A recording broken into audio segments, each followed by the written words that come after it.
విరామం తర్వాత ధర్మ సందేహాలు కార్యక్రమానికి తిరిగి స్వాగతం. మరో రెండవ సందేహం చూద్దామండి. ఉయ్యూరు నుంచి ప్రవల్లిక రాస్తున్నారు. ఆషాఢ మాసంలో శుభకార్యాలు చెయ్యరు ఎందుకు తెలియచేయగలరు అంటూ రాస్తున్నారు. 12 నెలలలో చైత్రం, వైశాఖం, జ్యేష్టం, ఆషాఢం, శ్రావణం ఇలాగా వచ్చేటటువంటి ఈ 12 నెలలలో 2 నెలలకు శూన్యమాసము అని పేరు. ఒకటి ఆషాఢ మాసము, రెండవది పౌష్యమాసము. ఈ 2 మాసములకు శూన్యమాసములు అని పేరు. ఎందుకని అంటే ఈ మాసంలో సూర్యనారాయణమూర్తి సంచారం చేసేటటువంటి కాలాన్ని దృష్టిలో పెట్టుకొని, అలాగే పౌష్యమాసం కూడా మనకు ఉత్తరాయణంలో వచ్చేటటువంటి ఆ కాలంలో కూడా, దక్షిణాల్లో వచ్చే ఆ కాలంలో కూడా ఎక్కడ అంటే మకరము, ధనుస్సు సంబంధితంగా వచ్చేటటువంటి మార్పులలో, ఇక్కడ మిథునము, ఆషాఢము వచ్చేటటువంటి మార్పులలో 180 డిగ్రీలు ఈ రెండింటి మధ్యన ఉంటాయి. 7 రాశులు ఈ రెండింటి మధ్యన మనకు కాలం కనిపిస్తాయి. కనుక ఈ రెండింటికి శూన్యమాసములు అని పేరు. అయనములకు సంబంధించినటువంటి మార్పులు ఈ రెండింటిలోనే చోటు చేసుకుంటాయి. ముఖ్యంగా ఈ మాసంలో వర్షములు ప్రారంభమవుతాయి. నేలంతా కూడా చిత్తడిగా ఉంటుంది, బురదగా ఉంటుంది. పంటలు ఇంట్లో ఉండవు. చైత్రమాసంలో లేదా అంతకంటే ముందు వచ్చిన పంటలు పౌష్యమాసం తర్వాత వచ్చేటువంటి పంటలు మాఘమాసంతో పూర్తి అవుతాయి.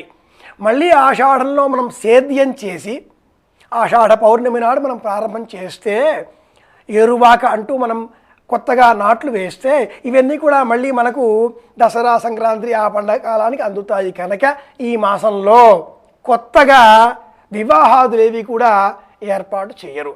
ముఖ్యంగా ధర్మబద్ధమైనటువంటి కామము సంహరింపబడిన కాలం కనుక, అలాగే మన జీవితానికి, జీవన ప్రమాణానికి ఒక కట్టడి, నియమము ఏర్పాటు చేయబడ్డ కాలం కనుక, కోరికలకు హద్దుగా ఏర్పడిన కాలం కనుక ఈ కాలంలో శుభకార్యములు ఏవి కూడా తలపెట్టకూడదు, శూన్యమాసము అని చెబుతారు.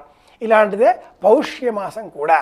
కనుక ఈ మాసంలో శూన్యమాసము అన్న ధర్మాన్ని మనం స్వీకరించి శుభకార్యములు తలపెట్టకూడదు. మరో ఉత్తరం చూద్దామండి. అలాగే నెల్లూరు నుంచి మాధవి రాస్తున్నారు. ఆషాఢ మాసంలో ఇల్లు మారకూడదు అంటారు, నిజమేనా తెలియచేయగలరు అంటూ రాస్తున్నారు. మేము చెప్పుకున్నాం కదా, ఈ కాలంలో శూన్యమాసమని, శుభకార్యములేవి కూడా తలపెట్టరాదని, ఇల్లు మారడం అంటే గృహప్రవేశము అని చెప్పాలి. ఈనాటి కాలంలో అద్దె ఇళ్లలో ఉంటున్నాం, కానీ ధర్మశాస్త్రాదులు ఏర్పాటు చేయబడినటువంటి ఆ కాలాలలో ఎవరికి వాళ్ళు స్వగృహంలోనే ఉండేవాళ్ళు. అలాగే వివాహమైన అమ్మాయి, కన్యా గృహప్రవేశం, అలాగే దంపతులు వివాహమైన తర్వాత ఆ ఇరువురు కూడా ఇల్లు కట్టుకుంటారు, గృహప్రవేశం, నూతన గృహప్రవేశం. ఇలాగా అద్దె ఇళ్ళు మారుతున్నారు ఈనాటి కాలంలో. ఇవి కూడా మారకూడదు. ఎందుకని అంటే ఈ మాసానికి శూన్యమాసము అని చెప్పుకున్నాం.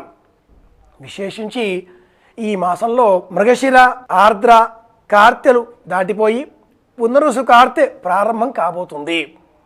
మృగశిర కార్తెకు సంబంధించి మనం ఏ విధంగానైతే వేడి కలిగించే విధంగా బెల్లము, ఇంగువ పదార్థాలను స్వీకరించామో ఆ పిమ్మట ఇక వర్షాలు ప్రారంభమవుతాయి. ఆర్ద్ర కార్తెలో కురిస్తే దరిద్రం కుదురుతుంది అంటూ ఒక సామెత. ఆర్ద్ర కురిస్తే దరిద్రం తీరుతుంది. అది ఈ మాసంలోనే. అంటే ఈ మాసము లెక్క ప్రకారంగా చూస్తే మనకి గ్రీష్మ ఋతువు, కానీ ఋతువులలో కాకుండా కాలాలను చూస్తే మనకుండేవి 3 కాలాలు: ఎండాకాలం, వర్షాకాలం, చలికాలం, వర్షారంభ సంరంభ కాలం ఇది. కనుక వర్షాలు పడ్డే ఈ ప్రారంభ కాలంలో ఇల్లు మారితే కొత్త చోటు, పురుగు, పూచి, పుట్ర ఇవన్నీ కూడా ఉంటాయి అనే భౌతిక అంశాలను కూడా దృష్టిలో పెట్టుకొని సంప్రదాయం తెలిసిన సనాతనులు ఈ కాలంలో గృహములను మారకూడదు అన్నారు. అలాగే ఈ కార్తె కంటే ముందు కార్తె కాలంలో, కృత్తిక, రోహిణి, కార్తెల కాలంలో వాపీకూప తటాకాదులను నిర్మించకూడదు, బావులు త్రవ్వకూడదు, చెరువులు త్రవ్వకూడదు, సిద్ధం చేయకూడదు. అంటే నీటికి సంబంధించినటువంటి శాశ్వత నిర్మాణాలేవి కూడా చేపకొట్టకూడదు. నీళ్లు ఉంటేనే కదా ఇల్లు ఉండేవి, ఇల్లు ఉంటేనే కదా గృహప్రవేశము, అది అద్దె కావచ్చును, మరొకటి కావచ్చును. కనుక ఇన్ని కారణాలను దృష్టిలో పెట్టుకొని ముఖ్యంగా ఇదంతా కూడా పక్కన పెట్టేసి పెద్దలు ఏం చెప్తున్నారు అంటే శూన్యమాసం అండి అని ఒక్క ముక్క చెప్పేస్తారు. ఈ శూన్యమాసంలో ఏ పనులు తలపెట్టకూడదు. ముఖ్యంగా గృహప్రవేశములు, ఇంటి నివాసములు, మార్పిడులు, వివాహాదులు, ఉపనయనాదులు ఇవేవీ కూడా చేయకూడదు అంటుంది సంప్రదాయం. ముఖ్యంగా సూర్యనారాయణమూర్తి ఈ విధంగా మిథున రాశి అలాగే కర్కాటక సంక్రమణము సంభవించేటటువంటి ఈ సంఘటనలో శుభకార్యములు తలపెట్టకూడదు అని కూడా సంప్రదాయం చెబుతుంది. అందుకోసమే ఇళ్ళు మారకూడదు. మరి ఉత్తరం చూద్దామండి. చీమకుర్తి నుంచి వెంకట్రావు రాస్తున్నారు. ఆషాఢ మాసంలో గ్రామ దేవతలను ఎక్కువగా కొలుస్తూ ఉంటారు. కారణం ఏమిటి తెలియజేయగలరు అంటూ రాస్తున్నారు. ప్రప్రథమంగా మనం అర్చించిన దైవము అమ్మ తల్లి. మాతృదేవోభవ, పితృదేవోభవ, ఆచార్య దేవోభవ, అతిథి దేవోభవ అని వేదమాత కూడా ప్రప్రథమంగా మాతృదేవతకే పెద్దపీట వేసింది. అలాగే కాలంలో పూజాదికాదులను ప్రారంభించే కాలం ఈ ఆషాఢ మాసం. సంస్కృతి సభ్యతలు పూర్వకాలంలో జానపదుల రూపంలో వాళ్ళు అమ్మ తల్లిని ఈ మాసంలోనే ఎందుకు అర్చించేవాళ్ళు అంటే ఈ మాసంలో వర్షారంభ సంరంభము, మేఘాడంబరమవుతుంది. ఆకాశమంతా కూడా చెట్లు చేమలు వికసించి పుష్పించే కాలం ప్రారంభమవుతుంది. దాంతో దైవాన్ని ప్రకృతిలో దర్శించినటువంటి జానపదులు అమ్మ తల్లి స్వరూపంలో కనిపించే చెట్లు, కొండలు, ఆకాశము, మబ్బులు, భూమి వీటిలో ఆ తల్లిని మాతృస్వరూపిణిగా అర్చించారు. కొండలు కనిపించాయి, కొండలమ్మ అన్నారు. చెట్లు కనిపించాయి, చెట్లమ్మ అన్నారు. తులసమ్మ అన్నారు.